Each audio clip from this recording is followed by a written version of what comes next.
everyone, my name is Mehdi Ross. I am a board-certified criminal trial expert and one of the partner attorneys here at Rossen law firm in charge of sex crimes. I'm here to talk to you today about the new statute, which I'm sure you've all heard about, which now allows the state of Florida to impose the death penalty on capital sexual battery, also known as child sexual battery.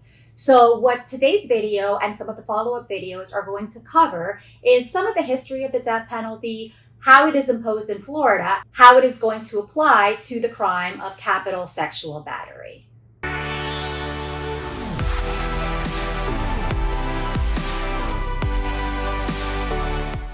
But now let's talk a little bit about capital sexual battery, what it means, how the new statute is going to apply to it. First, capital sexual battery is not any sexual battery. People are using the term rape of a child and saying that that is what the state can now seek death on, and that is not entirely correct. Capital sexual battery is very strictly described as it is a sexual battery upon a child who is 11 years old or younger, so under 12 years old, and the defendant must be over the age of 18. So we're talking about an adult who sexually batters a child under the age of 12 years old. And what the sexual battery statute defines this battering is either union with the sexual organs. So the defendant's sexual organs have union with either anal, oral, or for females, vaginal, genital penetration. And there's also if they were penetrated by a foreign object or penetrated by the sexual organs. It allows for union, which is contact between the sexual organs, to fall under the statute, as well as penetration. But the important thing to know about this statute is the ages. Because if the victim is 12 years old or older, it is considered a sexual battery, but it is not capital and death penalty will not apply. So now that we understand what a capital sexual battery is, let's talk about the death penalty being imposed on this. Now, this death penalty statute that allows the state to seek death on capital sexual battery cases was imposed on October 1st of this year. So it is very, very recent, and we have obviously not had any cases that fall under the statute yet. Because this is now eligible for the death penalty, it has the same death penalty rules that homicides have, meaning that the state of Florida has to give notice of their intent to seek the death penalty no later than 45 days after arraignment.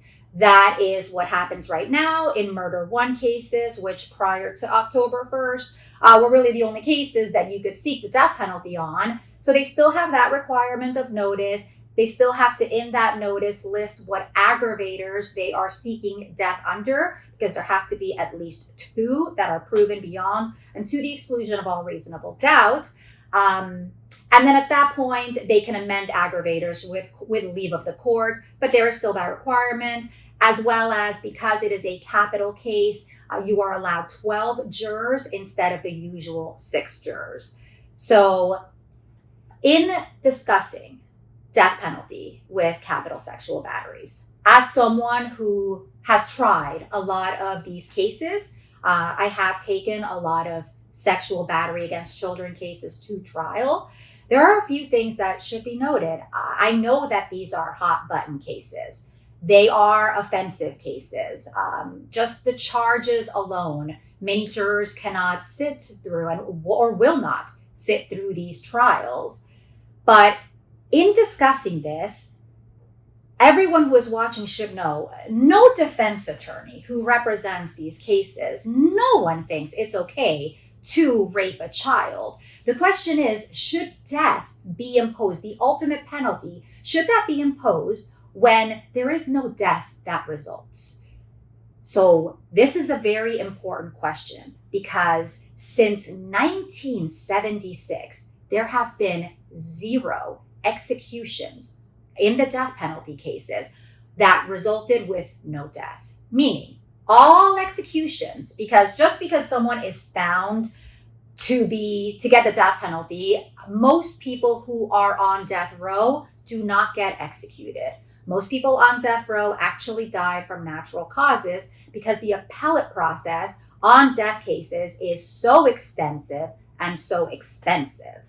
So, with those last thoughts, if you are charged with a capital sexual battery, or if you're charged with any sex crime, the tide is turning and the laws are becoming stricter on all of these cases. I'm a board certified criminal trial expert and head of the sex crimes division here at Rossen Law Firm. So if you are arrested for a sex crime, please feel free to call us. You should get representation.